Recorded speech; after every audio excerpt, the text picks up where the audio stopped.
Hello, everyone, and welcome to the Slash Filmcast, the official podcast of SlashFilm.com. I'm David Chen, and with me are... Hello? Devindra Hardawar? Devindra? Hey. Yeah, did you mute yourself? I don't... Tape does a bad job. Yeah, Well, yeah, okay. All right, yeah. This is working? We This lost working? you there for a second. The UI in new Skype does a really shitty job of telling you when you're actually muted. Okay. I see. Not let's do that. updated yet. Sorry Yeah. to hear. All right, let's try that again. Yeah. I'm going to restart the recording here. In 3. Hello, everyone, and welcome to the Slash Filmcast, the official podcast of SlashFilm.com. I'm David Chen, and with me are... Devindra Hardawar. Jeff Kanata. And Christy Puchko. Welcome to the show, everyone. Let me tell you a little bit about what we'll be doing here today. We're going to be discussing some what you've been watching. I'm sorry, some what we've been watching. Let me do that again. Yeah. Let me tell you a little bit about what we're going to be doing today. We're going to be discussing some what we've been watching. We're going to be moving on to some brief film news and then concluding with an in-depth review of Sorry to Bother You, Boots Riley's newest film that is creating quite a stir on the indie film circuit. So looking forward to talking with you guys about that. Or actually, I'm not looking forward to it because I'm actually not going to be here after the What We've Been Watching segment. I am not available to do the rest of the show, but I will leave the episode in the capable hands of Mr. Jeffrey Kanata. My understanding, Dave, is that you are finally achieving your final form, fusing with the A-list. Okay, so, you know, Jeff, you're referring to the fact that in last week's episode of the Slash Filmcast, we had an extensive conversation about AMC Stubs A-List, which is their newest subscription program. And, you know, we heard the feedback loud and clear from our listeners, which is, please stop talking about AMC Stubs A-List. That was the All I feedback. heard is more A-list. give us all the A-list. Yeah, it was I people... feel like that was partially my fault because before we recorded that day, you asked me if I was part of A-List, and I said, what is that? So I feel like part of the blame is on me that I legit did not know, and I opened the Pandora's box that was this conversation. No, I think the The conversation would have velvet gone that way ropes, regardless. as it were. But in any case, we've heard the feedback loud and clear. No more conversation about A-List. Understood. However, I did want to read one email from a listener who wrote in about his opinion about our conversation about Stubbs A-List. So this listener writes, quote, I know the AMC movie plan has been a hot topic on the podcast the last few weeks, so I thought I would give you guys an update on what it's like to have movie... Oh, I'm sorry. This is... sorry, I'm reading the wrong email. This is going really badly, guys. Give me a second. That's okay. You'll be out of here soon. I'll be out of here soon. Hold on for a second. I'm just... I pulled up the wrong email, the one that that I read a couple weeks ago. So give me a second. You had one job. Yeah, or no. 2 jobs. Really, during I'm this episode. Yeah. It's okay, I'm it's okay. doing really poorly. Okay. Yeah. Here we go. This is why I needed to be here today, was to edit out all of my horrible mistakes. Yeah. Okay, That here we makes go. So we've heard the feedback loud and clear. Please stop talking about AMC Stubs A-List, and we are going to stop talking about it right after I read this email about AMC Stubs A-List from listener Mike writing into slashfilmcast@gmail.com. Listener Mike writes in, quote, Dear David, your AMC Stubs A-List podcast about AMC Stubs A-List was so AMC Stubs A-List that I wanted to AMC Stubs A-List up my AMC Stubs A-List. Holy cow, I didn't think it was possible for 3 people to prostitute themselves without getting a single cent out of it. But then I heard the most recent Slash Filmcast. Look, I'm glad it works out for you, whoop-de-doo. But for a lot of people, myself included, AMC Stubs A-List is a really shitty deal. Yes, you touched upon the cons briefly in the most obligatory throwaway way, like prescription ads that quickly tell you that the product causes diarrhea. But these issues can't be overstated. Number 1, the worst part of AMC Stubs A-List is right there in the first word. First off, it's cool that your local AMC is nice, I'm glad. But for a lot of people, especially if we live in New York, Devindra, what the hell, their local AMC is basically a Greyhound bus with a TV wheeled in from your middle school. You're like some jerk who lives next door to the one cool McDonald's in Tokyo and won't shut up about how great the cuisine at Mickey D's is. It's not the norm. If you want to experience the nadir of humanity and witness firsthand how thin the veneer of civilization is, go to the AMC on Times Square on a Saturday night. It will turn you into Werner Herzog. Number 2, competition is good. I can't really hate you too much for your enthusiasm because the warm and fuzzy feelings you have about Stubbs A-List is how I feel about MoviePass, which is the other thing that annoys the F out of me. Every gross endorsement of A-List is followed by a snickering swipe at MoviePass. Yeah, I get it, the app blows, it's buggy, and their business plan looks like it was written by chimps on cocaine. But Christ almighty, why do you guys have such hard-ons for its demise? Competition is good for A-List members. MoviePass's continued existence is great for everyone, unless you're one of the shareholders of their parent company. Shit, it's the only reason why A-List even exists. If MoviePass disappears tomorrow, you think AMC is going to continue doing this thing out of the kindness of their hearts? Theater chains can't wait for the day to spit on the grave of MoviePass so they can go back to the way things were. You like A-List? Then you better pray for hell like MoviePass to survive. Then you better pray like hell for MoviePass to survive another fiscal quarter. Number 3, I like watching movies that aren't garbage. Again, I can use my MoviePass everywhere. I'm broke as hell, but in the last few months, I was able to watch several movies at Alamo Drafthouse. I watched 2001: A Space Odyssey in 70mm, and I was able to patronize our local independent theaters and foreign films, all for the price of one Chipotle burrito. You, on the other hand, got stuck watching Skyscraper. How is this even a choice? Yes, I had to show up early to reserve good seats, and I can't see IMAX 3D, 4D smell-o-vision, but who gives a shit? I was able to experience the joy of cinema in ways I hadn't before. TLDR, AMC Stubbs is fine and dandy for some, so's MoviePass. It's not a zero-sum game. Yeah. So I thought that email was hilarious and very well written. And update on my front, guys, I bought MoviePass. Oh, snap. Well, I would respond to this email, but that would break my promise to stop talking about Stubbs A-List. Nobody wants to talk about it anymore. You know, when I read this email, I thought this person was living in like the sticks, in like the middle of nowhere. And in that case, like, yeah, if you're somewhere where your AMC is really terrible and you don't have multiple options, yeah, it's awful. It's not a good deal. This person's in New York. I did not realize that. I don't know what this guy's talking about, but okay. I think it's like, actually, yeah. I agree with him. I think, and we don't have to get super into this, but I agree with him because the AMC at 42nd is disgusting. And on top of that, like, I was really excited that MoviePass works for the Cineapolis and Chelsea because I love that theater. It's like enough out of the way that it's never that busy, and it's really like they redid it, and the whole thing is beautiful, and every seat is like leather and reclines. And I didn't even know that Alamo does it. That's super cool.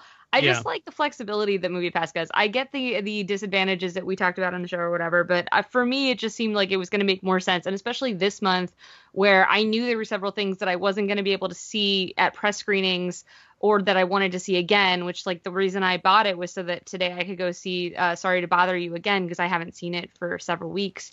And you know, it just seemed like, well, this seemed a no-brainer because it gave me such a variety of options. And the fact that he pointed out he got to go see 2001: A Space Odyssey using MoviePass, that's amazing. It's super cool. Indeed. Yeah. Well, let's not stoke this war. I will say the one thing. Let's not stoke this war as you stoke the war. At least for the AMC's in New York.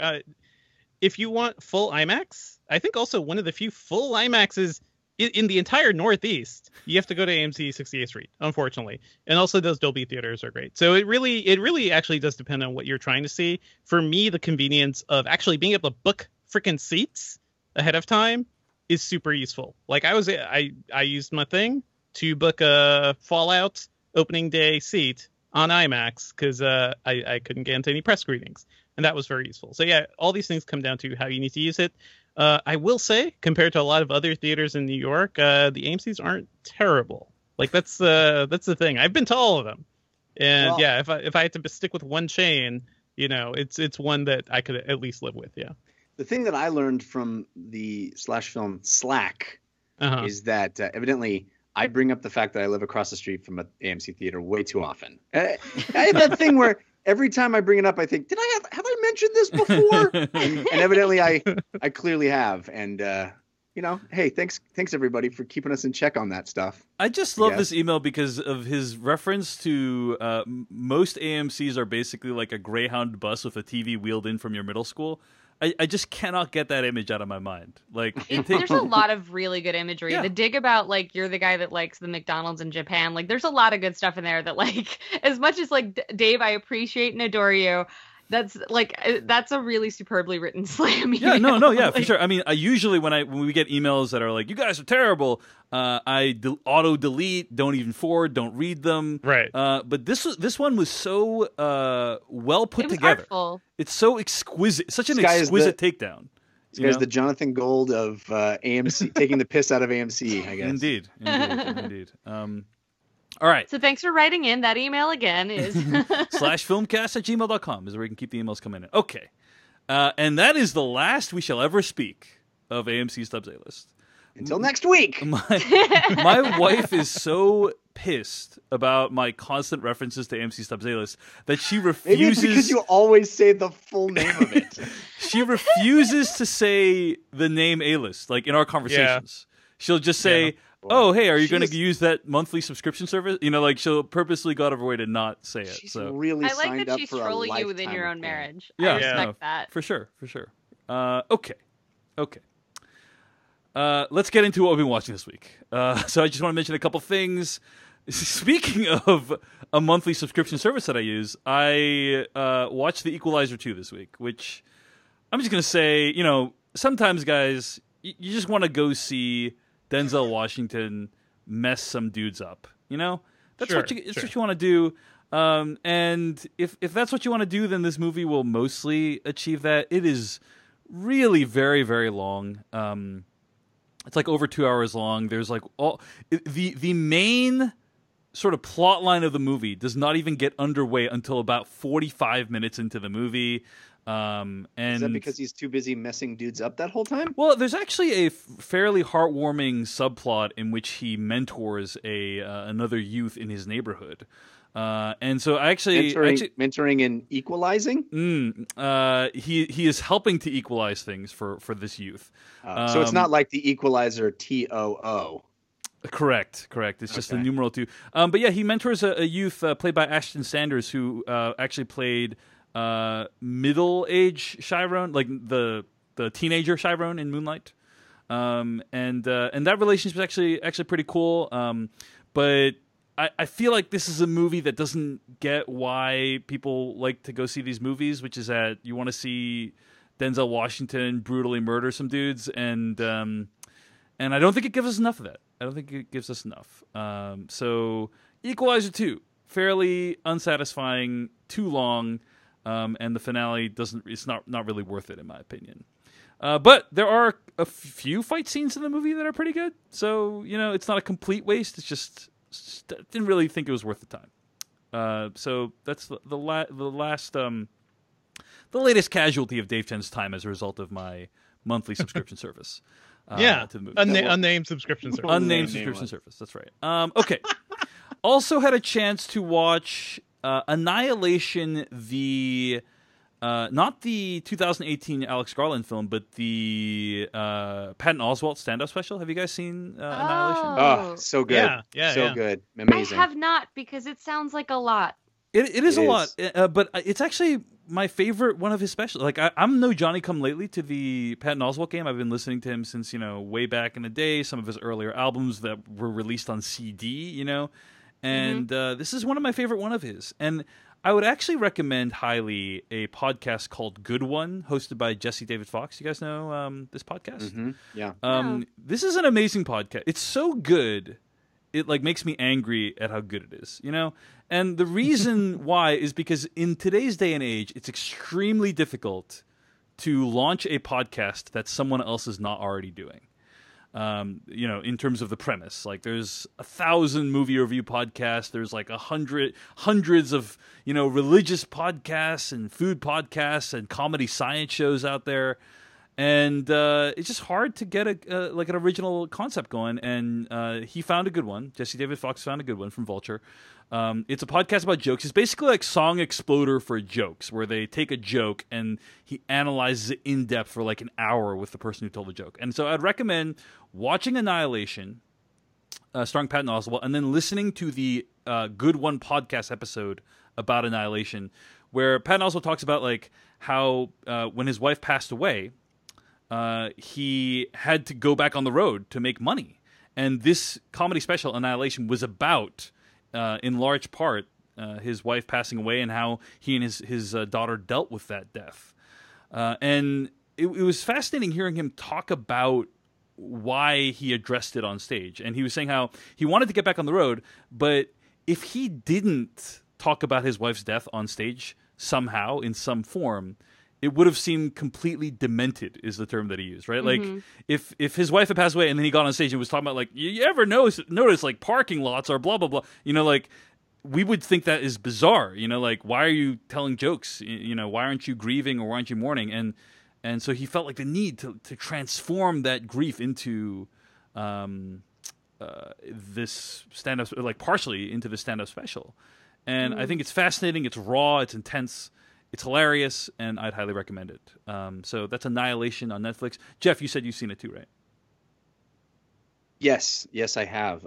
It is powerful and moving and hilarious, and I think a meme has emerged from it. Right? It's I don't know if we should say it. It's probably a spoiler, but it is I think a perfect meme for our time. It has become a mantra in my own mind, something I come back to over and over again as I move through this crazy world. It is a beautiful thing that evidently his wife used to actually say, and now he's sort of broadcast to a larger world. And I think it actually has helped a lot of people in a lot of ways. It's an amazing work.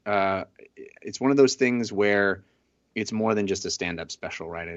It's kind of like Nanette was for me. It lives in a different place than just a stand-up special. Yeah, agreed. I've heard it's amazing. I think for me, I was such an admirer of Michelle McNamara that even though I heard this was so good, I mean, it's been hard enough, like, reading her book posthumously that I don't know. I'm sure I will watch this eventually. I don't know.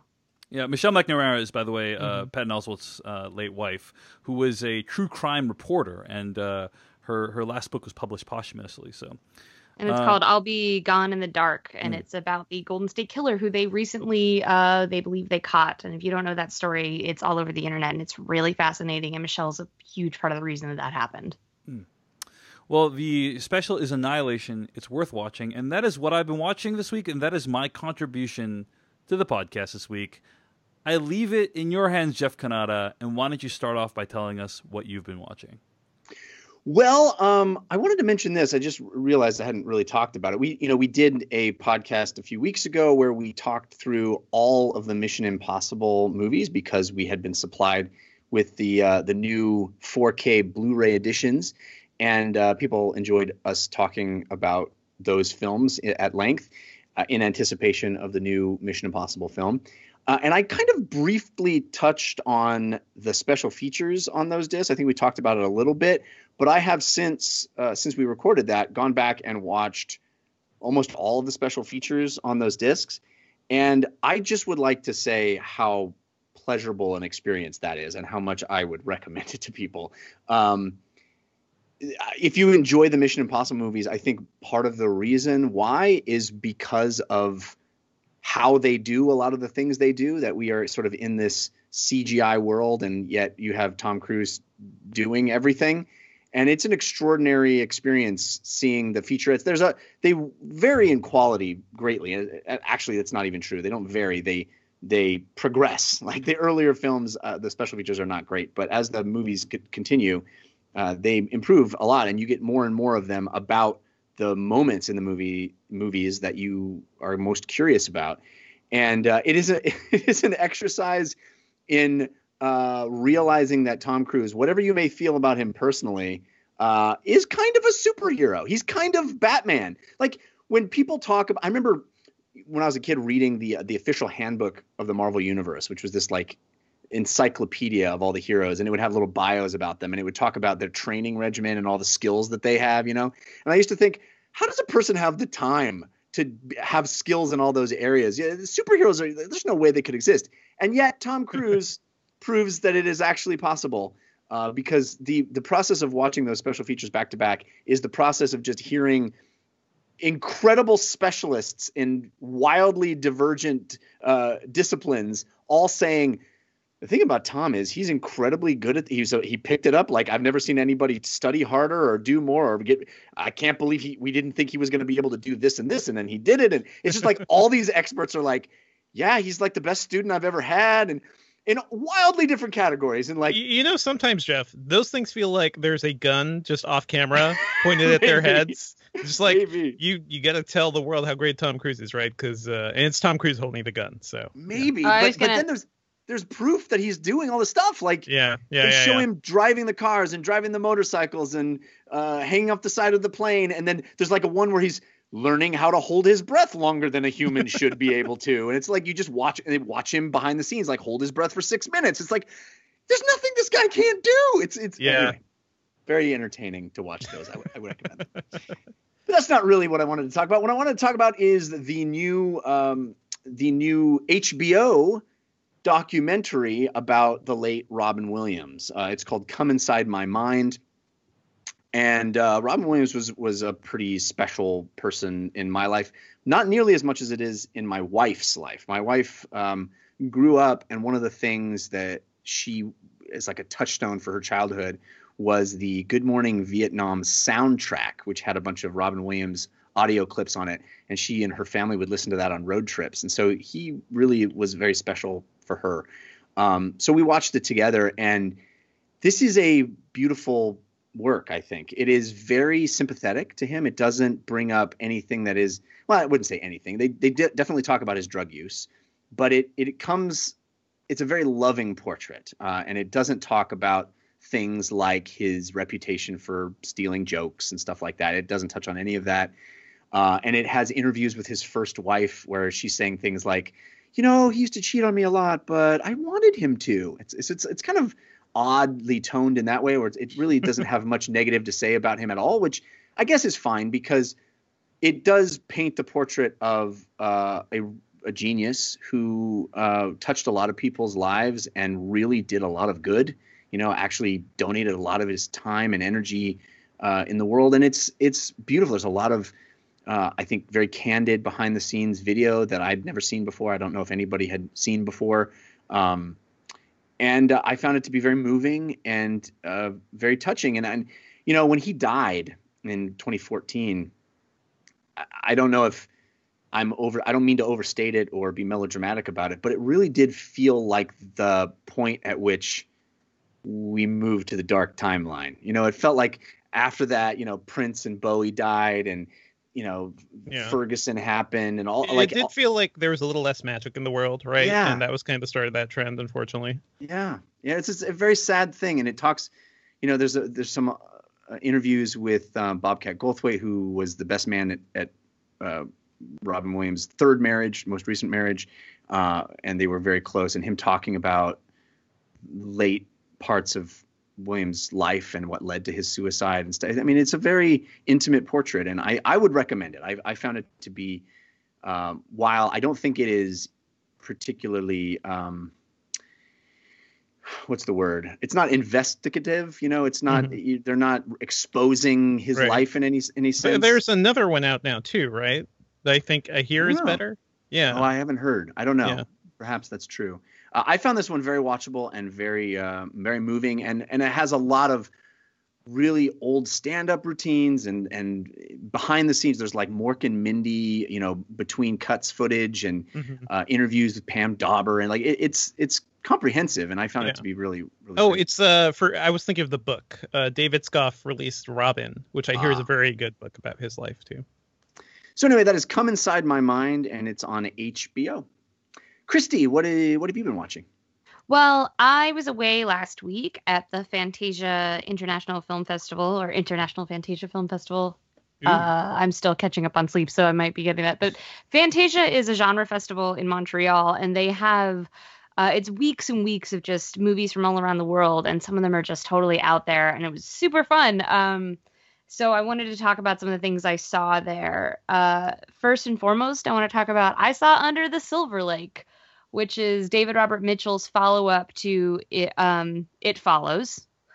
And this played at Cannes, where, let's say it was divisive. That's I knew people who had seen it, and I heard some people say that they thought it was amazing, and other people say they thought it was kind of trash. And is it another horror movie? No, not remotely. The premise is Alexander Garfield is this guy who lives in Silver Lake in Los Angeles, and he becomes kind of fixated on his next door neighbor.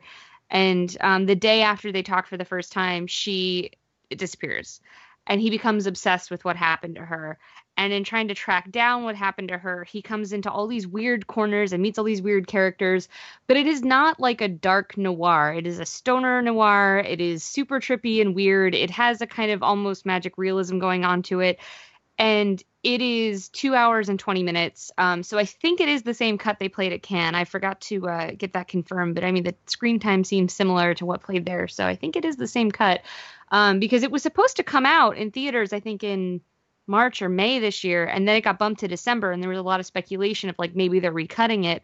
But this seems to be the same cut. And I did not expect to like it because I was not really into It Follows, and people have been comparing it to Inherent Vice, which is another recent stoner noir, and I don't like Inherent Vice, and I was kind of like, okay, well, let's do this. I like. For the first hour, I was uncomfortable and I hated it and I hated what was happening. And then I realized that was maybe the point. It kind of reminded me of Cosmopolis in that way, where I was very uncomfortable and I thought that meant maybe that the movie was doing something wrong. And then I realized, oh, I'm supposed to be uncomfortable. And once I kind of made that adjustment, I was able to kind of enjoy this movie. And it is so strange and so beautiful and weird. And it is, I wrote about it for Riot Material, and I would call it a twisted love story or a love letter to Los Angeles, in that it kind of loves Los Angeles warts and all, but it's like not blind to the warts remotely and does engage in a criticism. But I can't say much more than that without spoilers. I feel like I know everyone gets very concerned about spoilers. I gave you the faintest idea of the plot and have said very little else, but it's a totally bonkers movie. I cannot promise anyone they will like this movie. It is so strange. I don't know person to person who will like this and who won't. But I think it's going to be one of the more fascinating films when it comes out in theaters December 7th, because I think people are going to want to have an opinion. I think it might be like Mother last year, where people are just like, well, I need to see it so I can like sound off one way or the other. And it's a lot. I'll especially be curious to hear what people in LA think of it, because I have been told it's a very LA movie. And I was like, okay. And I know people have a lot of opinions about the Silver Lake neighborhood. So, yeah. It's the new Hollywood. Right. And this movie is like, I think it's a satire. I kind of want to see it again immediately, because like there's so much going on in it that it's kind of like you're hard to pin down what Mitchell's trying to say with it, but I feel like I got a vibe for it. I wrote about it on Riot Material, so if you want to know more about it, I recommend going there. But yeah, I think it was pretty outstanding. I was really excited to get to see it. Cool. Again, that's called Under the Silver Lake, and it'll be coming out in December. Mm-hmm. And then the world premiere of a movie called The Man Who Killed Hitler and Then the Bigfoot. Yes. Yeah. Is there a better title? No. Uh-huh. Yeah. So from the title, I feel like you have a pretty good feel for what the movie's about. I don't know that I need to get into that much more, but it's actually the writer-director's debut. His name is Robert D.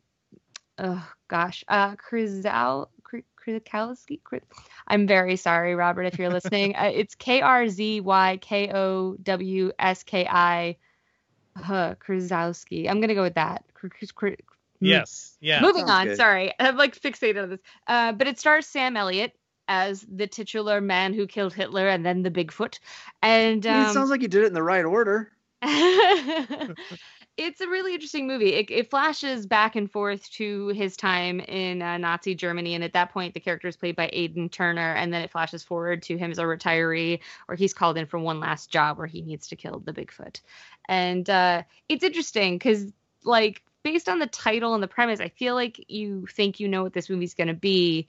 And while it delivers on what the title is, the tone of the movie is actually very different. It's not bonkers. It's not like, some sort of Tarantino exploitation homage in that sense. It's actually a very sentimental movie. In my review, I compared it to like if you took Inglourious Bastards and like combined it with Cocoon. That's kind of okay. Yeah. And so I feel like that's all I can say about that now. I don't know if it's going to get a U.S. release, but I feel like if you like Sam Elliott, you'll need to see this. He's amazing in it, and it's a very unusual movie, but I was really glad I saw it. That sounds like something that'll make a quite a splash on Netflix or something, right? Yeah, I feel like eventually it has to hit something like that, but as far as I'm aware, there aren't distribution plans. And then lastly, I wanted to talk a little bit about one of my favorite movies at the festival. It's called Anna and the Apocalypse, and it's so crazy. It's a teen comedy / holiday movie musical / zombie horror movie. Oh, another one of those? Yeah, been there a million times. No, it's really fun. I saw it at Fantastic Fest last year, which I believe was the world premiere, and now it's playing Fantasia.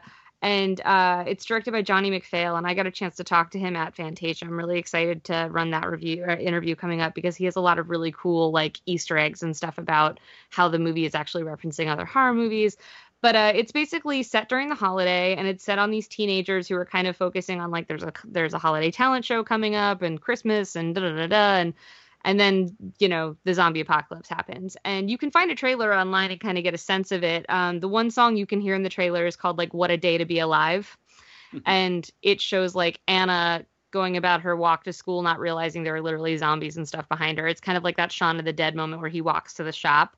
And that's just one beat in the movie, but it's very funny. It's like I was screaming with laughter when I saw it, and the music's actually really great and kind of all over the place. They have very, very different songs from beat to beat. So like one song is a kind of throwback, kinky, like a saucy Marilyn Monroe type song, and then another one reminding me more of like a Freddie Mercury rock out song, and there's like a punk jam, and it was so much fun. And that's actually coming to the U.S., I think, in December as well, from Orion Pictures. It says it's going to open November 30th in limited release, and I'm assuming if it does well, it'll keep expanding. By the way, how great is it that Orion Pictures is back? Just seeing that right? logo, like it's it just hits a nice spot. Yeah, and it's exciting. They're they took they revealed a new poster for the movie at Comic-Con, and I feel like they're really trying to put some oomph behind this, and it's such a fun movie. And I mean, it was cool seeing it for the first time at Fantastic last year because it didn't matter if it was good or not, right? Like, I need to see the mashup that's trying to combine, like, 4 different genres, essentially. Like, I needed to see it. But it was so much fun. And, like, you can just tell that everybody is just totally game for what that movie is, and everybody totally gets it. And it's just really joyful and funny and also gross and at times genuinely scary. Cool. Anna and the Apocalypse. It's good stuff. Anna and the Apocalypse. Keep an eye out for that one. Devindra, what have you been watching? Oh, a couple of things. I finally got to see Blind Spotting, which is a new film starring Daveed Diggs and Rafael Casal. It's kind of a companion piece, I'd say, just tonally to Sorry to Bother You. Both of these movies are set in Oakland, and both are kind of dealing with the issues of today. And this movie is far less surreal than Sorry to Bother You. I'm really looking forward to talking about that movie. This one concerns, a guy who is on his last few days of probation. Something really bad happened, a couple years ago, and he's just kind of dealing with the efforts or, just dealing with the aftermath of that and trying to piece his life together. It feels a lot like a Spike Lee movie to me. It is really a movie about how people just live. It's funny, it's heartwarming, and then at times, violence will erupt. And I think a key plot point of this movie, it's not spoiling too much because it's in the trailer and it's kind of all part of the marketing. But at some point, Daveed Diggs' character early in the movie witnesses a cop killing somebody on the street. And he just kind of sits with it and he lives with it. And the trauma of that kind of just exists with him and within the movie throughout the entire runtime. When I was going into this, I thought this would be a movie about him trying to go to the police and try to get something done about this. And no, it's just like him living with this horrific thing that he saw while also still, trying to win back the women he used to love and trying to have fun with his friends. It's a really interesting film. I think Spike Lee is probably the best comparison. It's directed by Carlos Lopez Estrada, who I think has done plenty of shorts before this as well. But it's so assured. Daveed Diggs' performance is just so compelling. This is a movie I'd easily call a masterpiece because I just felt floored walking out of it. It is one of those movies. It's a lot like Do the Right Thing or something, like a movie that will make you laugh and cry and just get angry at the same time at the state of the world. Gentrification is a big part of this movie, and just like, the changing face of Oakland and everything. It is really fascinating to see both this movie and Sorry to Bother You like come out side by side, and just, let's get a glimpse of Oakland, because it doesn't really normally get a spotlight in Hollywood. So there's that. It's very good. It's out in theaters now, so definitely check it out. It's called Blind Spotting. Mm-hmm. What's next? What's next is Searching. I don't know if you guys have heard about this movie. This is a movie that takes place entirely within screens and computer screens, just like Unfriended. Except this one is not a horror movie. It's kind of a mystery thriller starring John Cho, who one day his daughter disappears. And it is, the movie covers his journey of just trying to figure out what happened, where is she, and the whole investigation involved in that too. Deborah Messing's also in this. Really, this movie, it's not coming out till like the end of August, I believe. But if you have a chance to see it, I think it's really fascinating. I think it uses the screen format in more interesting ways than something like Unfriended, which was fine. But this just felt completely compelling to me. It's really interesting too. Like, it tells the passage of time just by showing computer screens. The opening image is the Windows XP login screen, and it's just like, oh, exactly what time this particular scene is taking place or something, and it tells the passage of time through OS upgrades and device upgrades and things like that. It's kind of geeky, but I also think it's very approachable, because for most of us who've been using computers or modern gadgets or something, you kind of you would recognize these things. You'll recognize these sounds, and also the way he constructs. It's directed by Anish Chaganty. The way he constructs this narrative and uses the actual screen data is just kind of fascinating. So to me, this is like, it's a really interesting film to watch, because it kind of shows us maybe one of the next steps of cinema, or like what cinema can look like, because it's just a completely new format. You think of, like, if you look at your desktop right now, right, and you look at everything that's on your desktop, all the files, all the shortcuts and everything, that tells a story. And it's really fascinating to me how this movie kind of does that at certain points. At certain points, you'll see John Cho's desktop, and it's like a crazy, wall of just clues and data and things like that. But it also like tells you something about this character and kind of how he's thinking. Google Sheets plays a big role in this movie when it comes to like hunting down, the suspects and trying to organize all the information. Finally, a movie like about Google Sheets. Finally, and it's like really close-up Google Sheet shots too. So it's you would not think that a movie like this would be so interesting and intriguing, but I think John Cho just really sells it. Like, this is completely his movie. Most of the time, you're just staring at his face and watching his emotions. And also, this is the second like John Cho noirish film I've seen recently. I also saw Gemini a couple of weeks ago, and it's really weird because Gemini is a much more cinematic movie. It's more traditionally shot, has a great score and everything. This movie has a terrible score. And the way it's shot is just like, it's kind of all over the place because you're just really depending on the computer screen. But I think it's a much more interesting mystery. And, in terms of like doing new things and showing us where cinema is headed, this is far more that. This is such an exciting. I came out of this movie just so jazzed by the possibilities of what they could do with this format. And also, it's a really good movie, I think, with a genuinely good mystery, a lot of great red herrings. Worth seeing in theaters, even though it's all about computer screens. It's also playing Fantasia. Oh, yeah. Mm-hmm. It feels like a lot of people try to crack that nut, and it's exciting to hear that it sounds like these guys have done that. Yeah, I think Unfriended mostly did it, but this kind of goes all the way. Yeah. Very cool. It's called Searching. And you have one more thing. One more thing, just a quick shout out to The Expanse on Sci-Fi. And, I've talked about the show before. I kind of not gave up. I just got kind of distracted in the middle of season 2. So I spent the past couple weeks just catching up because I heard season 3 was very good and that just ended. And have to say the show is as good as always, but I think it got even better in season 3. David Strathairn joins the cast and he just adds this whole, I don't know. I think he adds quite a bit to this cast and his characters. Gravitas is good. I mean, they had Jared Harris on the show before too, and what's his name? What's his name is escaping me right now. Vegan Police from Scott Pilgrim. Thomas Jane was in the show for like the first season or so. Like, it's had great actors. Yeah, that haircut. You know, the show's had a lot going for it. I think in the third season, it got a lot more refined and a lot more focused. It is ultimately, you know, it's a show set a couple hundred years in the future. There's a civilization.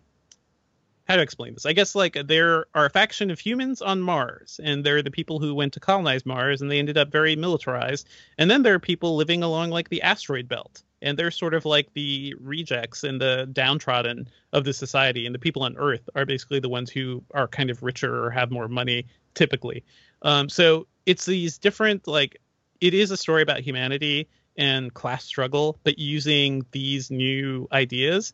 And I think like it just does some things really, like really smartly. Like I don't think I've never seen a show like a sci-fi show deal with you know, what if you got an internal injury in zero gravity? What does that mean? It means you die. Yeah, it means you're fucked because the blood can't clot and Right. it can't leak out, like nothing. You can't really do anything about it until you had some gravity. And it's little things like that, just little bits of like accuracy is like, oh, this is what it would be like if we kind of colonized Mars. And if we had a bunch of humans living along the asteroid belt for, you know, decades, 100 years or so, it would be a completely different culture. And their language would sound very different, too. Like all the Belters, they have this really unique patois that I really love. And yeah, David Strathairn gets to do that as well. So it just sounds great. Great actors, great writing all around. Worth watching, especially if you missed Battlestar Galactica and you miss like that a sense of like high budget, high quality science fiction, you know, space battles and stuff. I think it'll really scratch that itch for you. Very cool. The Expanse season 3. Well, friends, someday in the future, science fiction future, there may be a time when you're able to eat delicious fresh food all in your own home, without having to go to the grocery store, without having to worry about what to eat. I can't imagine a future except what? The future is now? That's right.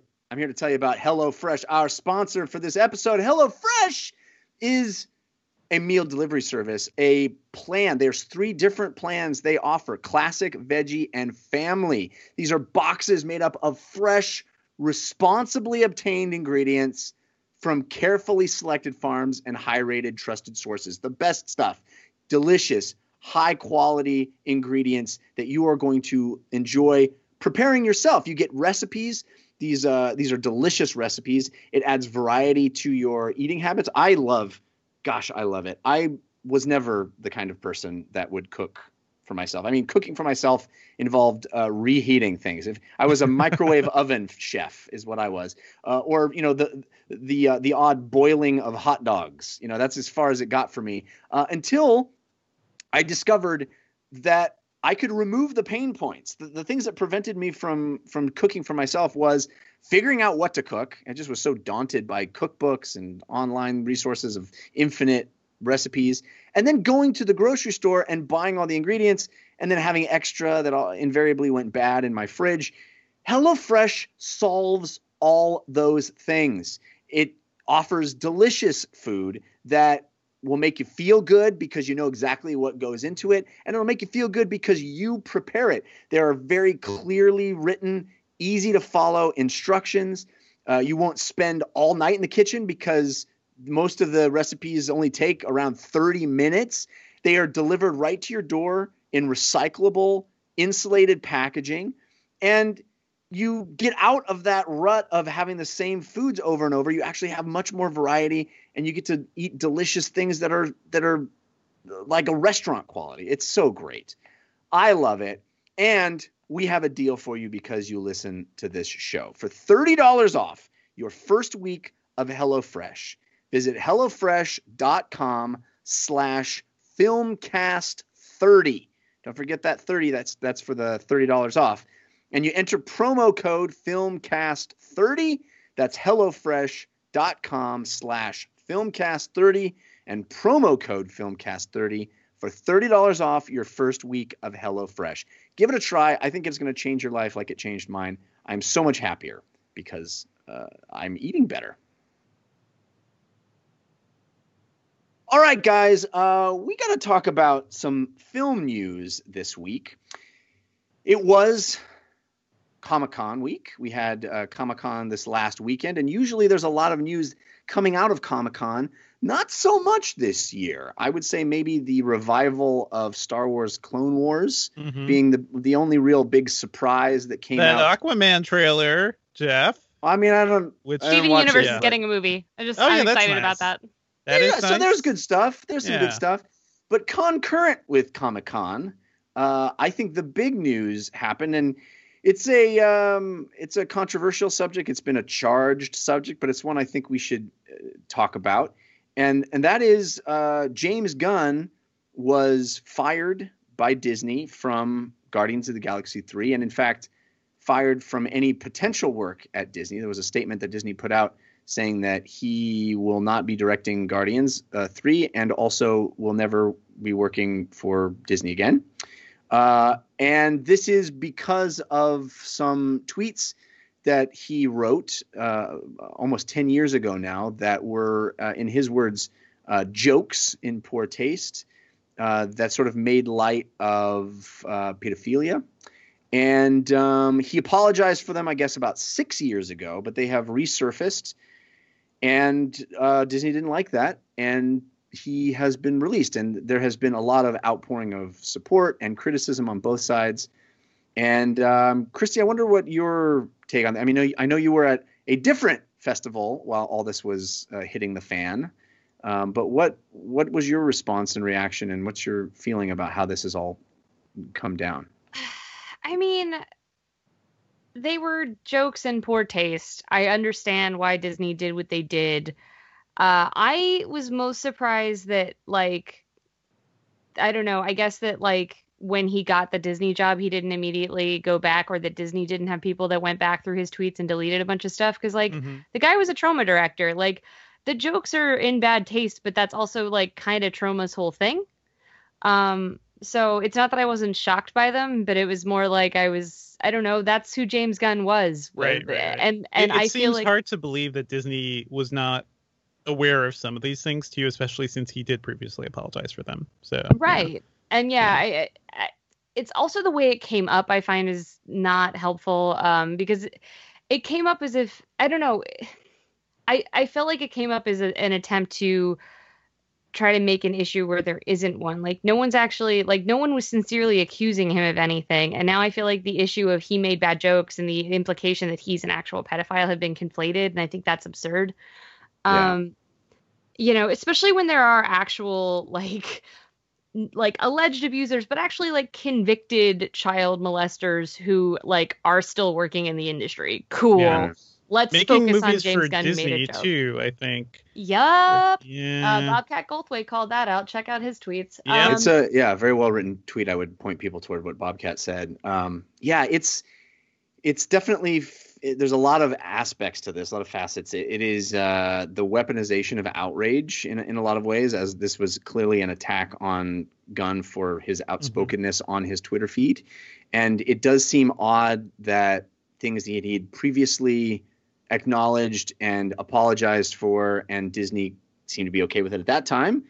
It is also very much within Disney's right to say this does not comport with how we would like our employees to behave, and we choose not to employ you. So certainly can't fault them for making that decision, but it does feel kind of scary, to be quite honest with you. As somebody that frequently makes jokes in questionable taste, I will say, the things that I said 10 years ago were said in a different time, in a different environment, and to be held accountable for them today, when I understand that a lot of the things that I thought were funny aren't funny anymore. Right. And I think of some of the stuff that we used to joke about in college, and God, it's like if that stuff all I was still to be held responsible for in the same way as if I had said them today. Right. It seems. And that's the thing. I understand people being upset about these, but one, he has apologized previously, and more than that, because anybody can say they're sorry, and that may mean nothing. But he actually, if you look at his films and you look about his interviews and things, as a person, he has grown exponentially, which his brother stood up for him on Twitter and said something similar. And I don't like the idea that none of that was taken into account. And it's, I don't like I think there's a difference when like, we call out someone, for instance, like we're talking like all the Me Too stuff has come up a bunch and we talk about someone who's been alleged of abuse and they say like, well, I'm a different person now. And it's like, well, we don't actually know that because this allegation just came forward and now we don't like our opinion and view has been thrown into disarray. But like I said, like the gun stuff was known. It's been out there. Like it came also, out here now. Physical actions are a little different than 100%. And freaking tweets. That's the biggest problem is this equivalence between making a joke that you decide whether it's funny based on your taste, and maybe you have poor taste. Right. Like I'm not defending his jokes. I think they're gross, but I also think it's silly that he's been fired over jokes that he made this long ago and that he has apologized for. And that he has showed like not just said he's sorry, but he has shown genuine remorse and grown as a person and as a filmmaker. And I feel like you see that. So that's where I find that really disappointing. The other thing. Go ahead. No, go ahead, Devendra. Well, what to me is really sad. I don't want us to like spend too much time on this too, because there's a lot of great writing about this. But for me, it's the context of it and everything. Like Chrissy, you're wondering why people are outraged about these tweets.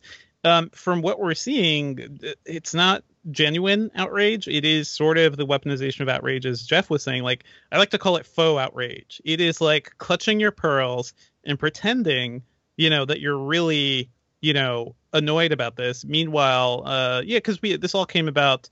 What was it, Mike Cernovich and his supporters? Like this all came about because of things Gunn was saying and anti-Trump things Gunn was saying.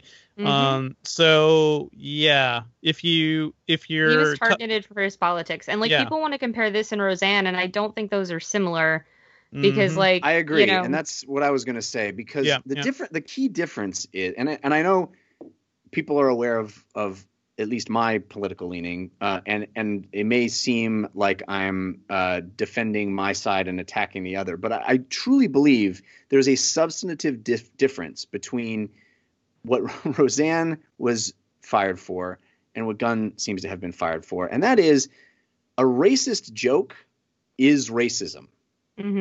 A pedophilia joke is not pedophilia. And that's a very big difference. That's a very big difference. It's also not like the first joke she had made along the like she said things repeatedly, and like even as she apologized, she was still liking comments that were still blatantly offensive. Like Roseanne just kept doubling down, and even now, like her defense, I don't know if you saw on Twitter, but her defense, she released a video where her defense is still not helpful, and I just she's don't going to think be on similar. Hannity this week, so I think they'll clear everything up. I'm sure. Right, I'm sure that'll take care of it. But I mean, people want to get James Gunn arrested for these tweets. Right. Yeah. Right, and I think that's really dangerous when like when you start pointing the finger at things like this.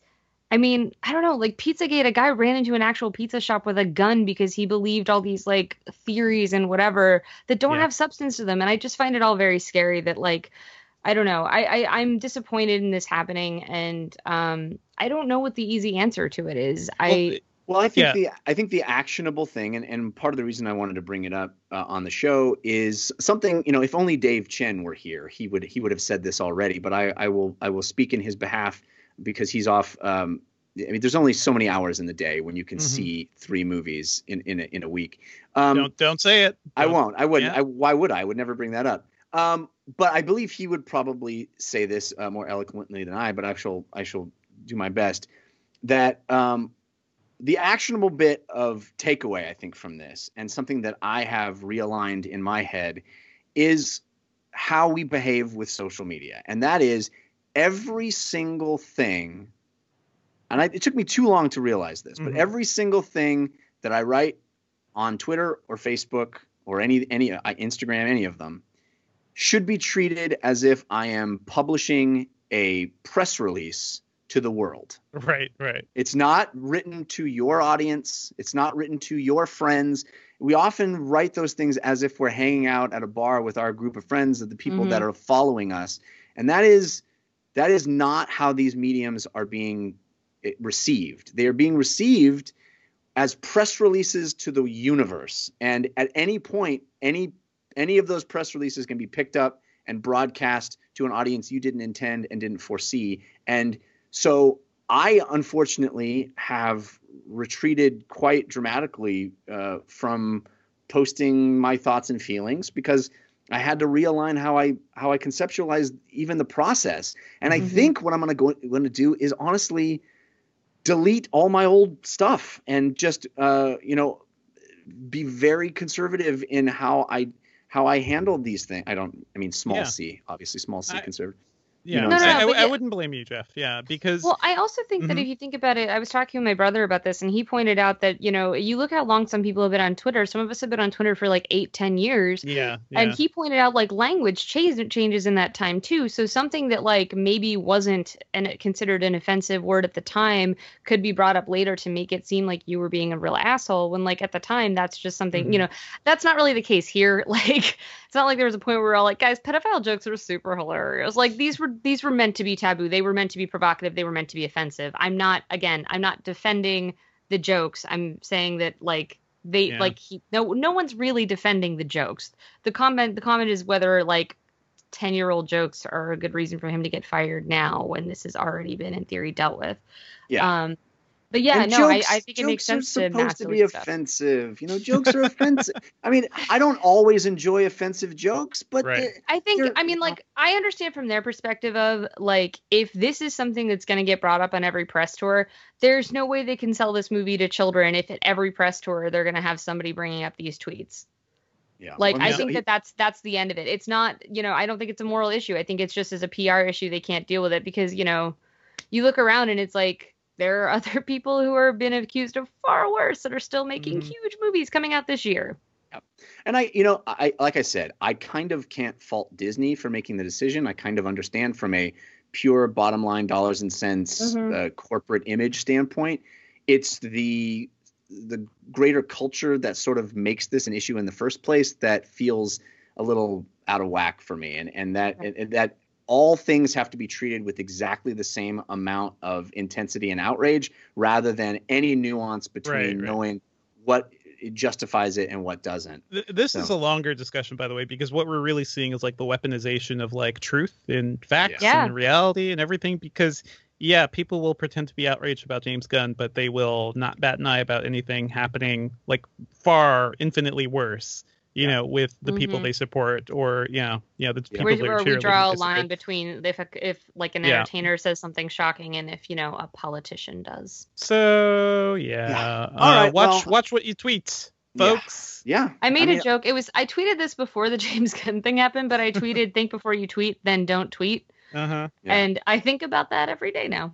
Yeah.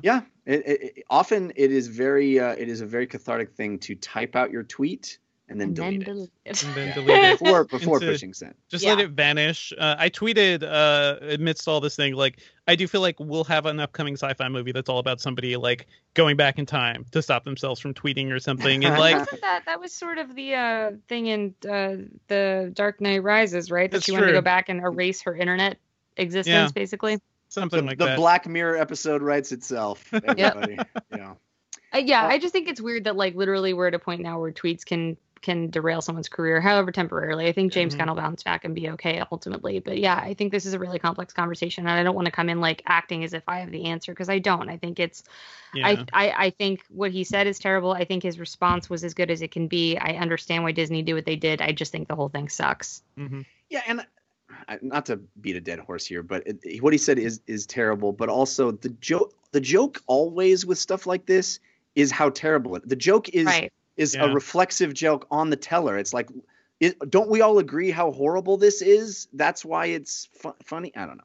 Anyway, that happened, and it continues to happen. And if this story develops, we will talk about it on the show. It is a big, film story, and ultimately it means that Guardians of the Galaxy 3 either doesn't happen or happens with a different writer-director or what. So that's something that's going to develop as well. And I think it will be fascinating to see how it all plays out, because one of the things I had seen on James Gunn's Twitter feed was a finished screenplay for Guardians of the Galaxy 3 that he had posted a picture of. So evidently we're not getting that movie. So we don't know what that movie would have been. Here's something that won't cause any problems in the future. I'm going to talk about underwear. Life is much simpler with underwear, Jeff. I just, let's find something fun to wear. Yeah, on our butts. Exactly. Our second sponsor is Mack Weldon. And you know what? I'm not even joking. I'm wearing Mack Weldon underwear right now. I wear them most days because I find them to be the most comfortable undergarments that I own. They are high quality, premium fabrics. They are antimicrobial, naturally antimicrobial. So that means you stink less, which is very useful if you're a guy like me that, has been known to stink here and there. So I enjoy it. I enjoy the purchasing process. Previously in my life, we see a theme in Jeff's life that emerges when I talk about things, and that is very little effort in, and that had been my life up to Mack Weldon entering it for getting the basics. Because I would go to the big store and I would walk down the aisle and I would get the package of, as many of the undergarments as I could get for the least amount of price. And I would just not even pay attention to how scratchy and uncomfortable it was. Not put two and two together that caused the thing. I just wanted the least amount of effort involved in thinking about it. But see, Mack Weldon allows you to not have to put much effort in. It's all online shopping. It's super simple. You just pop on. They got socks, underwear, shirts, shorts, undershirts, hoodies, sweatpants, everything you would need. All your basics. I even have some new board shorts that I got from Mack Weldon. Really dig those. And a cool polo. They have a fantastic polo on Mack Weldon now. And I love these. I love these. They make me feel better. If I'm going to someplace like a Comic-Con, if I'm going to be walking around all day at E3, I'm definitely reaching for my Mack Weldons. They're going to feel the best. They're going to get me through and then make me not stank, which is great. And guess what? We have a deal for you because you listen to this show. For 20% off your first order, visit MackWeldon.com and enter promo code FILMCAST at checkout. That's MackWeldon.com and the promo code FILMCAST for 20% off your first order. You should check this out. It's really great. We're going to hook you up with a 20% off. You should upgrade your undergarments. Believe me, I'm so happy that I did. All right, guys. It's time now for our review of Sorry to Bother You.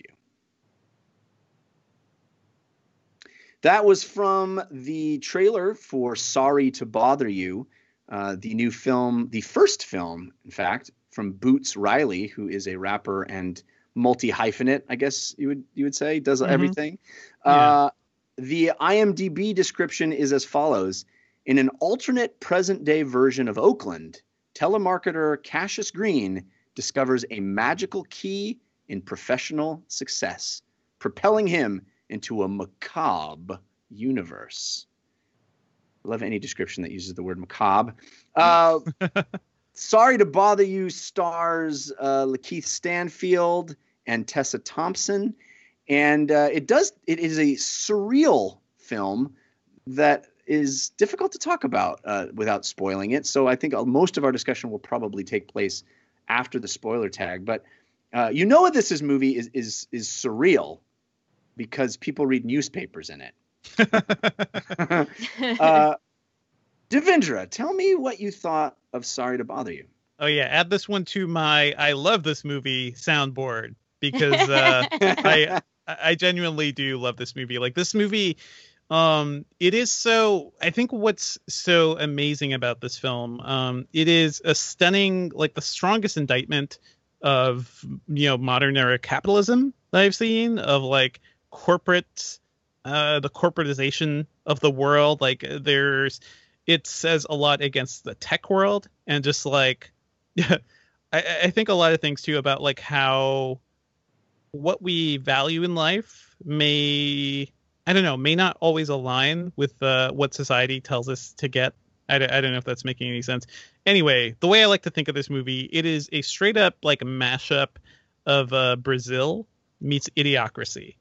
And I think that's it. Like it is all about like this, one lone office worker who's trying to deal with like this crazy bureaucracy and corporate structure and the like class system of the society he lives in. But it's also about like this dumbing down of society and some insanity that's happening.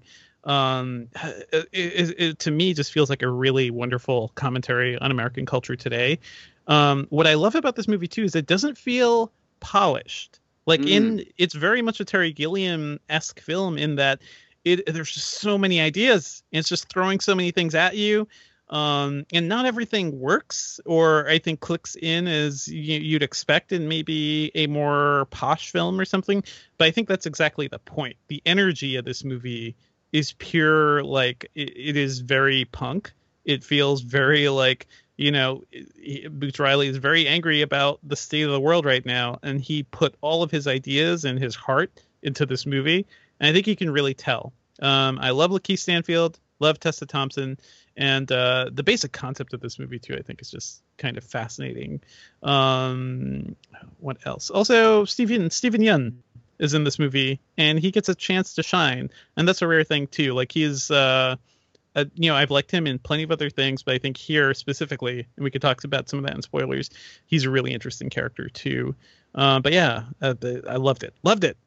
Yeah, it's interesting. Everybody seems to be talking about how it is such a perfect movie for our time. Mm-hmm. And yet, evidently, Boots Riley wrote this several years ago during the Obama administration, and it was actually published. The full screenplay was published in McSweeney's in 2014. Yeah. So I find that fascinating. Christy, you've seen Sorry to Bother You now twice. Yes, I saw it at South by Southwest, so that was obviously a while ago. So I went to see it again today to refresh my memory. Yeah, and what did you think? I think it's phenomenal. I mean, like I heard a lot of stuff out of Sundance when it hit there, and I purposely was trying not to read about it because I thought like, okay, I'm going to go see this. I don't need to know anything. And it's just like I thought I knew what it was going in just based on the buzz from Sundance, and like there's no way for you to predict what's going to go down in this movie, and I think that's part of why it's so sensational. I think that Gilliam's a good point. I think it also reminds me of like Kaufman and Gondry, and there's this the one that I was always thinking of also is the beginning, like the first 20 minutes of Joe versus the volcano. Right. Yeah.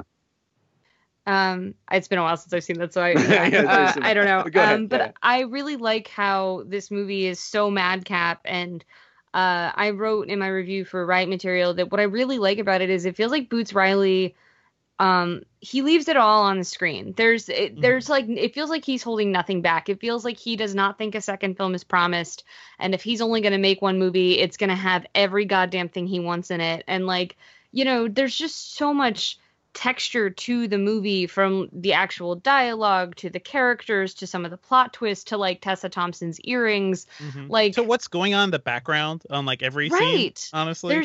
There's like, so watching it again, it was really great because since I had already seen it and I knew what the plot was, I could just kind of enjoy the periphery of what was going on. And like, there's just so much within the frame. There's so much storytelling going on. Boots Riley just knocks it out of the park, and we haven't mentioned Armie Hammer's in this, and Armie Hammer is perfectly cast. Armie Hammer in the most Armie Hammerist role. Yeah, and we'll have to get into spoilers like why it's the most Armie Hammer role, but like, and I feel like anyway, but Armie Hammer's great in this. They just have such smart casting. It's phenomenal. It's just, you've never seen a movie like this before. Like, I know we're comparing it to like these dystopian movies, and that does make sense. And I think any film that is basically attempting a counterculture argument could be compared to Sorry to Bother You in some sense. But I really don't think we've seen anything like this. It just feels so its own thing. And it's fun in part because there are points where I just didn't know what to do with what I was just like, I just have to sit back and watch because it's so fresh. Like, you cannot predict like what will happen next, because like every scene is something new and insane. Yeah, you can't fall into like the easy pattern of thinking it's gonna happen, or like there's a like low level of discomfort the movie throws you into. And like, what's been fun is like, I've been following Boots Riley on Twitter, and he's been retweeting what people say about the movie. And a lot of what people say about the movie is like, I just came out of Sorry to Bother You, what just happened. And I find that really funny because, of course, like, you know, I that's kind of the joy of it, is to come out and look at your friend and be like, what did we just see? And, you know, which is part of the reason, you know, I've had people tweeting at me for like a month now being like, no, seriously, though, when are you guys talking about Sorry to Bother You? And it was really just, we needed all to go see it. So thank you for your patience. But yeah, it's a movie that's rich with ideas and that has a lot going on and is so exciting for all those reasons. But also just the comedy in it is so irreverent. And like we were talking about like taboo jokes. I'm just astonished by some of the jokes this movie pulls off. Because, you know, there's an absolute race element going on within the movie about like code switching and basically effectively how Black people have to behave for white people when white people are their audience in the world versus not. And I think the way it explores that is done in a way that makes it funny, so it's accessible, but I think it can also send people who don't have to think about that. They can send them home with a kind of like message and a kind of thought to keep with them. Yeah. Yes. I definitely agree with you guys. This is one of those you have to see this movies. It is. I think it's going to be the one that people are going to talk about all year long for the rest of the year. It's sort of, I know a lot of people have been comparing it to Get Out, and there are some easy comparisons to be made there. But I also think that in the same way that film sort of had its own dialogue that it generated, I feel like this movie is going to do that and should do that, and it'll be a very important conversation. I was blown away by it. You guys are so right. It doesn't feel like it really feels like an outsider making a film for the first time. It feels like, I mean, even just structurally how it works and how he like crossfades between scenes and how the tempo just feels like it's its own thing rather than what is very conventional in films. It switches tone in hard right turns all over the place. And to have somebody be able to pull that off their first go round making a film like this, it's an extraordinary thing. I also agree that it doesn't always work. And I honestly think that it kind of loses its way toward the end. It tries to be about so many things, and it has so many ideas that it kind of collapses under its own weight by the end. And there's a clear point where things get crazy. Yeah. And I like crazy. You take it or leave it. Yeah. I like crazy. I really do. And I mean, the movie's crazy throughout, but it really leaps off the cliff at the end, toward the end. And I feel like some of it is just so on the nose. I won't get into it in spoilers, but my more cogent point is that it is imperfect, but sort of beautifully so. Yes. I just wish it stuck the landing a little better. And I don't think it quite does at the end. I think it just wants, it's like the guy that already won the argument and then just like has 3 or 4 more things he wants to say. You know, it's like, okay, no, dude, you were great. No one to leave the stage. I just wish that it had one more draft and just kind of whittled it down a little bit at the end. But man, there's so much good in there and so much that will stick with me and that I'll be thinking about for years. The performances are incredible. It has so much to say about our world and race relations in that world, and just the things that we are willing to do for ourselves and how we should think about our place in the world and the power structures that exist. It's eloquent on so many points. It just feels like it's like you said, Christy, he feels like this is the only time he's going to get to make a movie. So he has to cram it all in. And I just wish that it could have had a little more time to breathe and stuff would have been left out a little bit. Also, I have to say, this is probably the most progressive movie I've seen around like labor and labor rights. Like this movie alone is probably getting a lot more people to think about, hey, maybe a union is a thing I should be thinking about in my job, because we can't trust our corporate parents or something. Yeah, like the last movie to do that was Norma Ray. You know, like which actually gets a shout out in this movie. Yeah, right. Yeah. When does the unionization, the central point or not central point, but a major factor in a film in the last 30 years? Much less a comedy. Yeah. And you're right. It's very funny. But let's talk about, honestly, I think we would all agree that if you haven't seen this movie, it's a good idea to go in not knowing what you're about to see. If you haven't seen it, bail out right now and come back later, because like we're gonna talk spoilers, and I don't want you to have the ending ruined. This is not a situation. I don't tend to. We're I the don't middle. always think that's. Yeah, that's true. I don't always think that spoilers are negatively going to spoil a quote unquote movie, but I meant quote unquote spoil a movie. But I think in this instance, the movie takes a hard turn, and I really don't want us to be the reason that you know about that going in. So if you haven't seen the movie yet, please tune out and catch up with us later.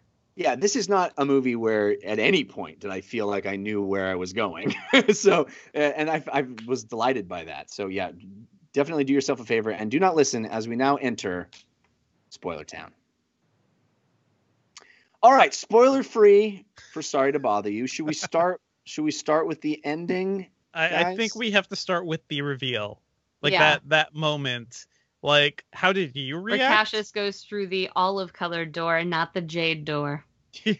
Yeah. How did you react, and how did your audience react? Because I didn't have like an audible reaction, but I saw it was with my wife, and she audibly gasped when like things got when it was revealed who was crying out in pain, and you see the full extent of this, tormented horse human. We also don't know if we're quite in a drug sequence at that point, So you're not. The movie had gone to so many crazy places by that point already that I'm like, am I just on a drug trip right now? Is this really real? Or yeah. I remember South by Southwest audiences like gasping and some people literally just screaming. But what was funny was watching it today, like 4:00 on a Tuesday. The audience was very subdued. There were like some gasps, and I thought that was kind of funny. And I do wonder if it was people who had already heard what was going on or whatever. But that's also a very 4:00 Tuesday audience reaction. Like, I snuck out of work early. I'm just gonna do something. Yeah, I was not sure what to expect. When I looked around, I was like, "There's a fair amount of people here." Okay, like, what's up, my Tuesday afternoon people? I was not sure what to anticipate. But yeah, that was actually, I was a little bummed because when I was scrolling through tweets at Sundance, I had seen in retrospect someone reference something like a Minotaur. And when I saw that, I was like, oh, that's what they meant. But I didn't understand, it wasn't really spoiled for me exactly, because when I saw someone being like, yeah, the Minotaurs and Sorry to Bother You, I was like, I don't know what the fuck that means. So when I put it in context, I was like, oh, that was, and then I got mad that someone tweeted about that at a Sundance. I was like, that was really uncool. That was all over the Sundance coverage, by the way, because I was looking at early coverage from a couple other sites and people were mentioning horse humans. I don't know if to me, it feels like something you try to keep just a little quiet until the movie was in wider release, but maybe they were talking about it more openly there. I don't know. I think when I reviewed it at a South by, I purposely did not explain exactly what they were because I thought I'm still months away from people actually seeing it, and that felt really unfair. But I mean, everybody teach their own when everyone figures out what their spoilers are. It's interesting that right now that basically runs recaps, and apparently that counts as criticism now too. So whatever. Evidently, one of the Equisapiens is played by Forrest Whitaker, which I think is crazy because you would have no way of knowing, I thought, honestly, that was the point, one of the points, maybe a little earlier than that, where I kind of feel like we went off the rails a little bit for me. Yeah. And I feel like, Workhorse is a bit on the nose and felt a little, it just felt, it was beating me over the head with a concept that I think could have been expressed in a more poetic way than you over the head with the dead horse. Yeah, right. I mean, I liked it because I thought the whole idea is about ultimately what the film is challenging is capitalism, right? Because you have Cassius feeling like he doesn't have a place in this world. He doesn't know how he can have any impact. He's literally a guy who makes his own trophy so that he can feel validated. And then he gets this job where he's actually good at it and he's actually good at making money. And even when the job is increasingly shady, he's still happy because he's still getting the sense of validation in the forms of money and praise from his boss and champagne. And even though he's trading in his identity and even though he's trading in his beliefs, that doesn't matter. So then when they call him into this, it's when it becomes this extreme, when it becomes literally the turning of people presumably against their will into horse people or equestrasapiens. What is it again? Equisapiens. Equisapien. Yeah. That's when it's like that's his bridge. And I know it seems extreme, but it's also one of those things that really is daring you to pay attention to what's going on there, which is the idea of like, Steve Lift was already treating humans as less than. Like the people who work for him at Worry Free in their weird little jumpsuits and who sleep in bunk beds, like that's not humane. That's so bizarre. He's like, yeah, sign a lifetime contract and I'll let you share a 2-person bunk bed for the rest of your life and you can eat off a cafeteria tray. It's going to be sweet. Like it's so interesting that they're basically just, I mean, it's part of the satire, right? They're just pushing everything to that nth degree. But that's why I think it was, that's for me why I think it was a little too heavy handed in the sense that we had already gotten to the point of, of satire. And I don't know. I just felt that was a step too far for me. Yeah, it goes from satire to extreme satire. But like you're saying, Jeff, like it goes off the rails. And by that point I was like, I wonder what the scenery is over here off the rails because I haven't been here in a while. But it's not that hard to like read, into like the future he's presenting, or it's like one of those stories that happens tomorrow, right? Because you're looking at like the gig economy right now, the Uber drivers and people and TaskRabbit people who just like are getting tasks and going out there and doing it. And basically, in a way, it was pitched as a more free way of working, but it turns out it's actually a really shitty way of basically just corralling contractors with no benefits or anything. So it's in many ways like a step backwards in the labor force that we spent so long trying to build up. And this, it's definitely all on the nose. But the idea that a company would just like say, hey, just come, sign up here and we'll give you like we'll give you guaranteed work or something. We'll give you housing. It is both. I think in many ways it's just like, oh, that's too crazy to be real. And then meanwhile, I'm sure there's a lot of people, especially young millennials, who are stuck with a shit ton of debt and can't quite, make enough money, who are probably, even if you're still living at home, like there are certain aspects of it. It's like, oh, this could be compelling because the world has beaten us down to a point where I could accept the reality of this sort of like, this crazy like work structure. Right. So it's all on the nose. Saying the idea that like capitalism is pushing the working class into being essentially like to enroll themselves in slavery. Like that's what the movie is essentially saying. And I understand the argument that it's like it's too on whatever. But for me, I thought that you need that lunacy to really look at what's going on now and being like, well, how fair are these criticisms? Yeah. Like. That stuff worked for me. I mean, I think the third act gets a little logy. I think it takes a little too long to kind of get where it's going.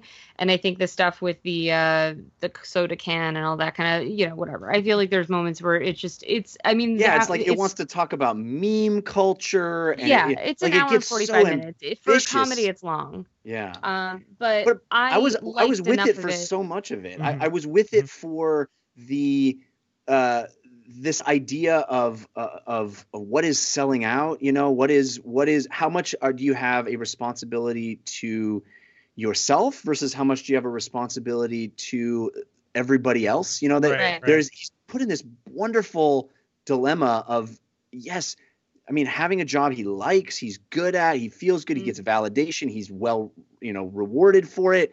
He can help his uncle. Yeah. And he can, and I mean, they give him valid reasons. Like, it's not, he's not some heartless, greedy dude. Like, he just wants his own place. And he does save his uncle from having to sign up for Worry Free. Like, I think that Riley does a good job of laying out, why Cassius would make these decisions.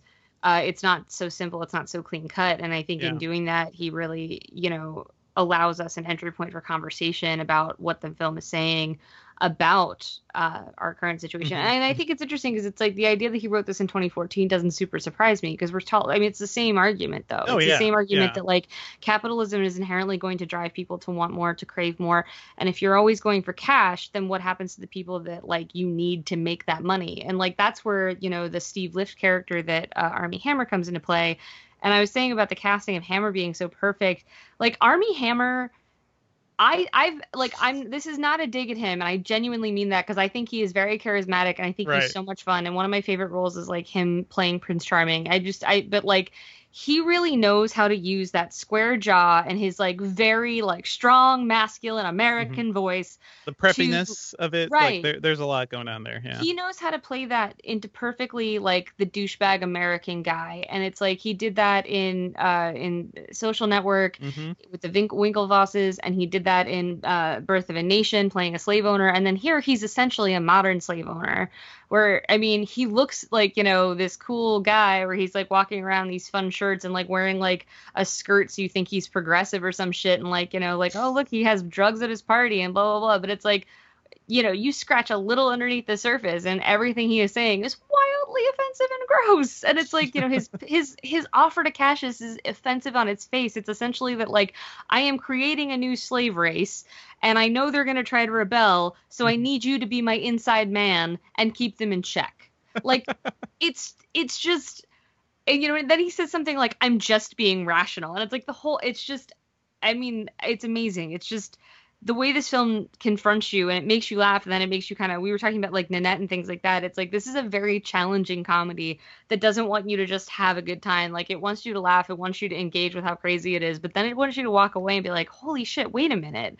And I'm excited that so many people on Twitter I'm seeing, like, I don't know how far they're getting in their discussions at home or their digestions or whatever. And, but like, you know, I'm excited now that more people are seeing it, because when I saw it, I only knew a few people that had seen it, so I didn't get to talk with people about it, because I was like, there's no way to do that without me, like, painting your version of this movie. I do feel like anybody who sees this movie is just like, I got to talk about this with somebody. Like Jeff, I totally understand like what you're saying about like the themes and everything, like how on the nose this movie can be. But at the same time, like, man, it feels like a lot of movies these days are so chicken shit about their ideas, right? And this movie is like, no, you know, I'm making this point, but sit down, pay attention. I'm going to hold you by the shoulders and make sure you understand what I'm trying to say. And I kind of appreciate that this movie does that too, because it does kind of, it wakes up the audience in the way too. Like, even if you were just, it really forces you to pay attention to what's happening. That's all. I'm sure it could have been done more artfully, but it's so like, it really just grabs you, this idea of this new slave race, basically. And honestly, this whole thing couldn't come at a better time. I'm sure he wrote it long before the Trump administration, but yeah, we saw a lot of this coming. I would recommend you guys and the listeners read this article on Medium by Douglas Rushkoff. He's kind of a technology and media commentator, a very smart guy.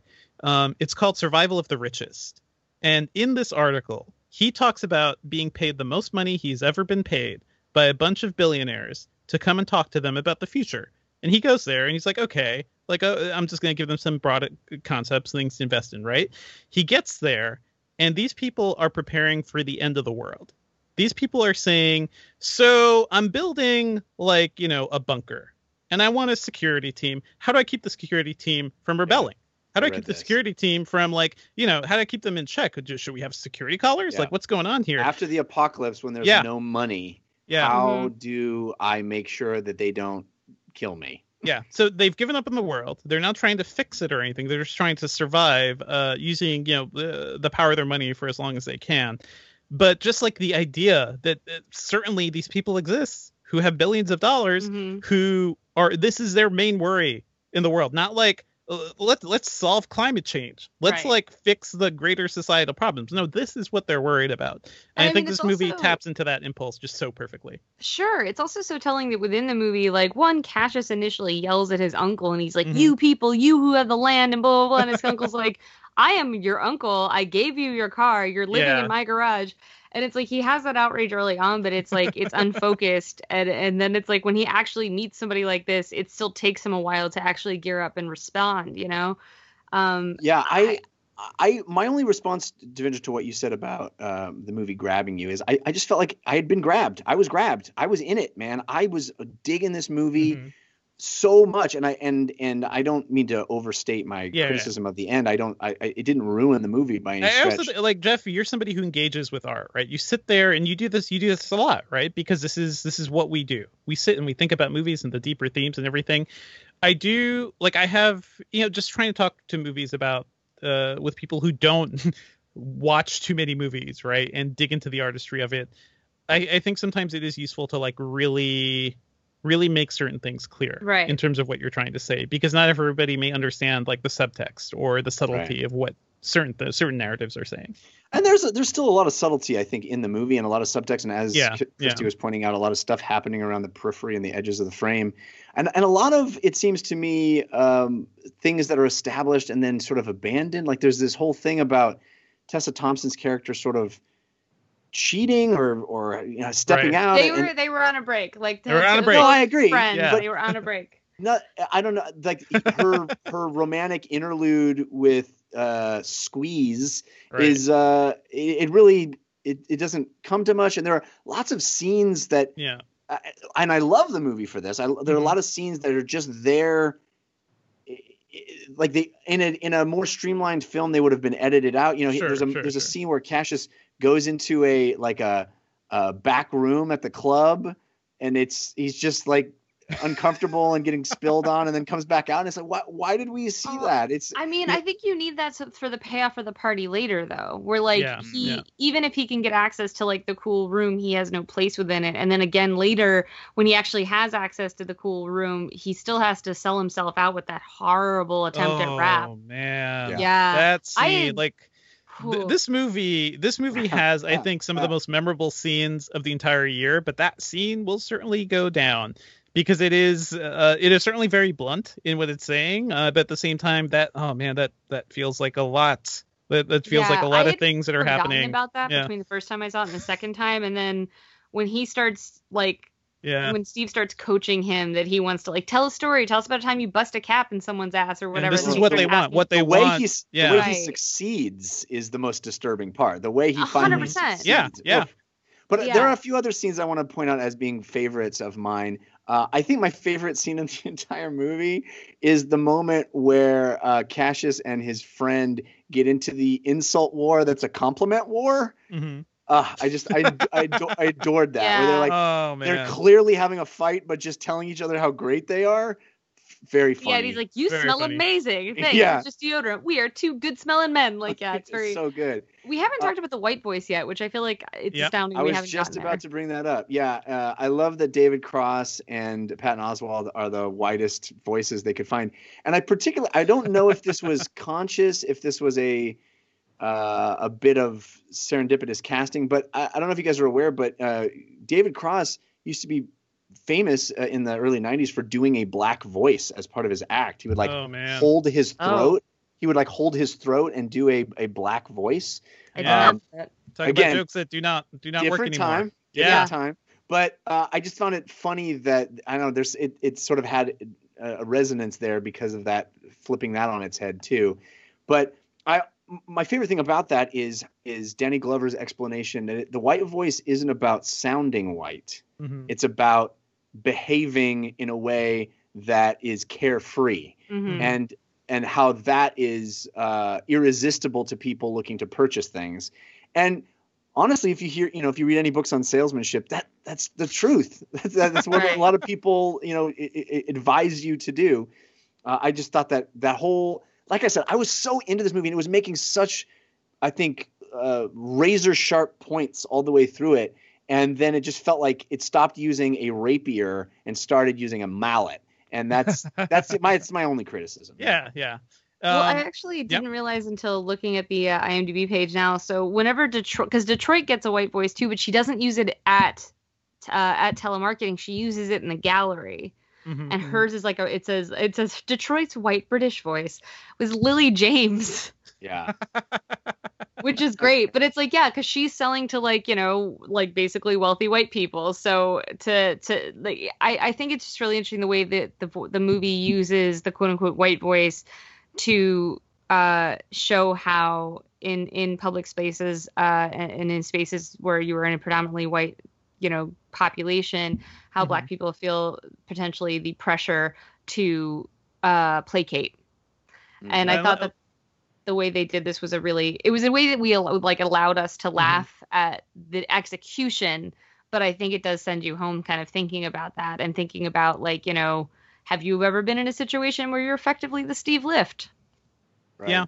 Yeah, it's a little too real, and yeah, I think it is the most like pristine and clear, vision of code switching in a movie today. Like it is, because it's not just the idea of like carelessness, right? Like it is kind of fascinating. It reminds me too of like that famous quote that's quoted way too many times from the Great Gatsby, right? Like Daisy Buchanan, they're what, careless people, or something like that. Like it is that sort of like wistfulness of being rich and not having a care in the world that to me is just really fascinating too.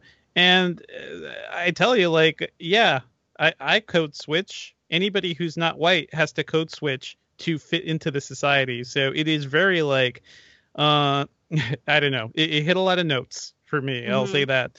And this movie too, I have to say, I really love the casting all around. I, by the way, love that Steve Yeun gets a moment with the girl. Yeah, doesn't really happen too often. He's very sexy in this. It was exciting to like get to see him play that kind of part. Like, yeah, I did not know that him swinging around a sign was going to be a thing I'd be into. I think like, it was right. maybe not him because you can't really see his face, but it seems enough like him that I will give him credit. It was too conspicuous, the face hiding, to be him. But that's okay. That's a very tough skill to pick up. I'm curious what you guys think, particularly you, Christy, what your read of Detroit's performance art piece was. I don't know if I understand the question. Oh, what did you make of that scene? What was she doing in her performance when she had people throw things at her, and what, like, clearly I think Cassius didn't get it, and I kind of feel like perhaps the audience didn't get it. He's kind of a surrogate for the audience not getting it. Got it, but I also don't know if the point is to get it. I think that within the context of the movie, what we're supposed to get from it is that she is literally willing to put herself out there in a way that he is not. And that is why their relationship is falling apart. Because like she said to him, she's like, I can't roll with you on this because, he's willing to bow down and sacrifice his principles and his friends and whatever to the dollar, to success, to whatever. And she is literally willing to let people like whip telephones and pigs or sheep's blood and to expose her body and to challenge these things, but still within a context where she has some control. She's on that stage. She gets to choose that she's on that stage. She is using a voice to engage with the audience, and she drops it when she talks to Cassius. So I feel like there is something about that, about this, about, I don't know. I think it's about her, the difference in which they interact with these societal pressures. And I do think it's interesting that when she was talking about what the art exhibit means to him, we don't actually get to hear it because like her voice goes all wonky because he's not really listening. He's just focusing on like the pot in her hand and how he just wants to toke up. And so like we don't, she remains a little bit of a mystery, which honestly it's kind of my one criticism of the film is that like she's not exactly a manic pixie dream girl, but she feels a kind of ambiguous political dream girl, like in a way that I would have liked to have understood Detroit more.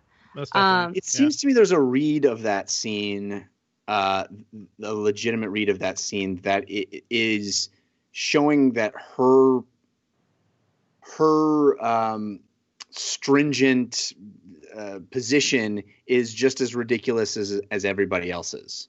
And I don't know if I don't know if anybody else sees it that way. I don't know. No. I totally. You mean by her, what is her stringent position? Like the idea that like she is more real than what Cassius is doing, right? She's not really selling herself out, but at the same time, she's definitely like she is literally inviting people to throw shit at her. Well, but it's actually a performance. So that's supposed to be the idea of like performative politics or whatever. But I think like you came up with the key word there is control, right? Because like she is in control of that situation, although her control is that it's her exhibit and she can leave if she wants to, but at the same time like it doesn't stop anybody from throwing something really heavy that could hurt her too. Like there's a lot of around there that she comes out of the film. I think everybody is a little bit marred. All of it's I think it undermines everybody's position. I don't think she is completely virtuous in every respect. I think it kind of makes fun of her a little bit. Yeah, maybe a little bit. And also, by the way, like let's not forget to talk about what she is actually saying. Which, by the way, I love Chef Kiss for the scene and for Boots Riley because it is a Last Dragon deep cut where the villain's girlfriend basically gets fed up with him and says, you know what, you are, making your career based on me and my looks and everything. And she tells him off. And she beats down the villain in the way that tells him like he is, as he treats her like crap and that like she's worthless, but she tells him that he's just as just like her, like just a guy from Queens. So to me, like that whole scene, that is a very like I think notorious like female empowerment scene too. So I think that there's that. Oh, there is that. I wasn't I've not seen that movie. So The Last Dragon is one of my favorites. I talked about it a couple of months ago, and they showed it here at the Alamo Draft House with the star in attendance. But just saying, like it is, it's a great deep cut. Yeah, it's a great deep cut because nobody thinks of that movie, and certainly that particular scene is just so like it's never. I don't think it's ever been referenced before. So I kind of love this movie for even doing that. But yeah, what she's saying is a very pro like telling the asshole, telling the guy in charge who controlled her life that he is just as low as her basically, or as worthless as her. So I think that all kind of ties into it. But I think what you're saying too is right, Jeff. Like the movie I think is kind of gray because these are all these are young people in their 20s, and we all like to act that we figured everything out there, but that is really the age where we're really starting to figure out our identity and everything. A dense movie, and I like I said, I think it's going to continue a conversation throughout the end of the year, and I think a lot of people, the more people that see it, the better, and the more people that see it, are the more people are going to be talking about it because it just it demands it. It's a piece of art that will stick with you, and I that's for sure. It's pretty incredible. And as somebody that my first job in LA for several years was working in a phone room. Whew, man, it's a little too close to reality as well. Anything else you guys want to say, or should we wrap this up? I just want to say, if you go to see this and you start feeling uncomfortable, that's okay. Like, don't feel like you're watching the movie wrong or that makes you wrong. I think the movie is trying to challenge a lot of us, and I think it's okay to feel uncomfortable. And just roll with it, and talk with your friends about it, figure it out. And it's it's funny because I said this about one of the movies I was talking about earlier about like I don't necessarily know if you'll like this, but I encourage everyone to see it because it is just such a fascinating movie and it has so much to say. And whether or not you agree with its points, I think that it's just a very exciting film from a filmmaker that I hope we'll see a lot more from, because I think Boots Riley just put together something really distinctive and exciting and fearless. Yeah, it certainly demonstrates the power of cinema to speak to the moment in a way that that only cinema can. So all right, well, that's it for this episode of the Slash Filmcast. Christy, why don't you tell people where they can find more of your work this week? I write all over the interweb, but you can find my career highlights at decadentcriminals.com. And I'm on Twitter at Christy Puchko. That's KristyPuchko. And keep an eye out there because I'll be having, I have a thread right now with Fantasia reviews, but there'll be more coming up, and including some interviews from some really great filmmakers who took the time to talk with me. And I'm very excited. It was a lot of fun. Nice. Awesome. How about you, Devindra? Oh, I'm on Twitter at Devindra, and I write about tech at Engadget.com. And keep an eye out there for, a bunch of stuff. I'll have something about searching in the next couple of weeks, and I'll actually be sitting down and chatting with the director and John Cho. So hopefully an interview will come out of that too. Very cool. And you can follow me on Twitter. I'm at Jeff Kanata, which is spelled with 2 N's and 1 T. And I do a show about video games called DLC, which you can find at 5by5.tv/DLC. Next week, we will be it will be the triumphant return of David Chen, because I don't think anyone can stop him from talking about the movie we will be discussing, which is Mission Impossible Fallout. We'll see you then.